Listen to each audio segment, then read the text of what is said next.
Hello everyone, welcome back to my channel. और यहाँ हमारे घर में रुद्राभिषेक हो रहा है। जी हाँ, तो थोड़ा सा मैं लेट हो गई हूँ ये वीडियो डालने में।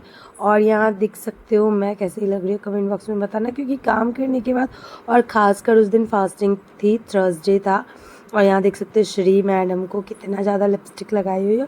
फिर श्री के पापा आपको दिख रहे हैं। और जो मेन मतलब पूजा पे बैठे थे वो मेरे बड़े जेठ जी थे। और बाकी जितनी भी आपको लेडीज़ दिख रही है वो सभी मेरी ननद है। जी हाँ, तो मेरी 6 ननद है। यहाँ आप देख सकते हो मेरी सासू माँ और श्री कैसे फ़ोटो हम लोग मतलब क्लिक करवा रहे थे, क्योंकि ये जो दिन है ना हमारे लिए बहुत खास था, क्योंकि हमारा पूरा परिवार एक साथ था। ससुराल की जितनी भी फैमिली थे, मेरी 6 ननद हैं। उसके बाद फिर आपको पूरी फैमिली दिख रही होगी हमारी। और मुझे तो बस यही काम होता है, वीडियोस बनाना। और वैसे पहले भी आपने मेरे सभी ननद को कुछ ननद को देखा है मतलब वीडियोस में जब मैं डालती हूँ तो। और यहाँ फाइनली हम लोग अब रुद्राभिषेक कर रहे हैं। तो श्री के पापा वो जो सिंधी लिए हुए थे और फिर मैं उनका हाथ पकड़ी हुई थी और वो रुद्राभिषेक कर रहे थे। मुझे काफ़ी अच्छा लगता है जब वो कोई भी पूजा करते हैं मेरे साथ। तो और सच बताओ ना, अगर हस्बैंड पूजा करता है ना तो सच बताओ तो वाइफ को बहुत फल मिलता है। इसलिए मैं इस खासकर चाहती हूँ कि श्री के पापा हमेशा पूजा करें। और क्योंकि कहा जाता है कि जो लेडीज़ पूजा करती है उसका फल पति को नहीं मिलता, बट जब हस्बैंड पूजा करते तो उसका आधा फल वाइफ को मिलता। और यहाँ मेरी चुन्नी कैसी लगी, ये मेरी शादी की चुन्नी है। मतलब शादी में हमें यही चुन्नी चढ़ी थी और मुझे तो बहुत अच्छा लगता है मेरा चुन्नी। फिर श्री के पापा ना धोती पहने थे जो काफ़ी अच्छा लग रहा था। श्री ने स्टार्टिंग में पहले लहंगा पहनी थी जो हमने राखी में उसे पहनाया था बाद में। बट श्री क्या कर रही थी ना कि सबसे पहले लहंगा पहन के वो 2 मिनट रही, पूरा मेकअप वेकअप किया, उसके बाद उतार के हटा दिया।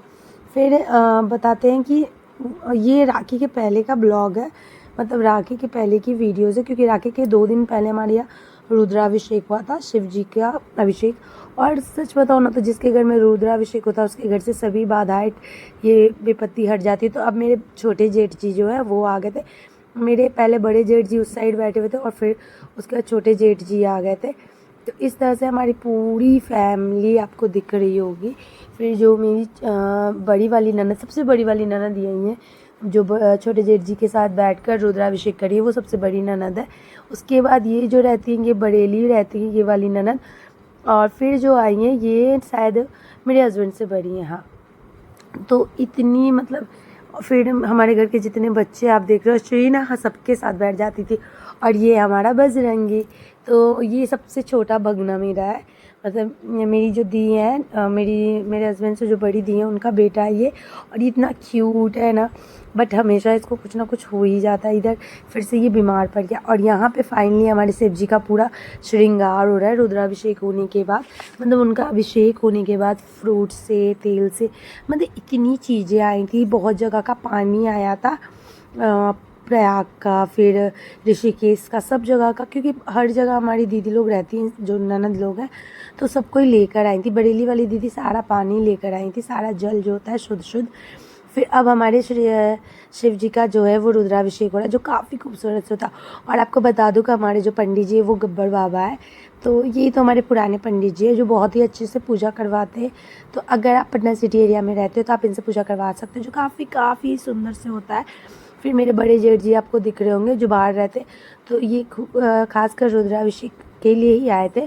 फिर यहाँ देख सकते हो इतना खूबसूरत से ना, इतनी खूबसूरती से ये अभिषेक हुआ था। और मैं आपको पीछे दिख रही होंगी क्योंकि हम लोग फ्रूट्स धो रहे थे, मैं और मेरी ननद लोग मिलकर, क्योंकि इतना काम होता है ना पूजा वाले दिन, इतना ज़्यादा काम होता है।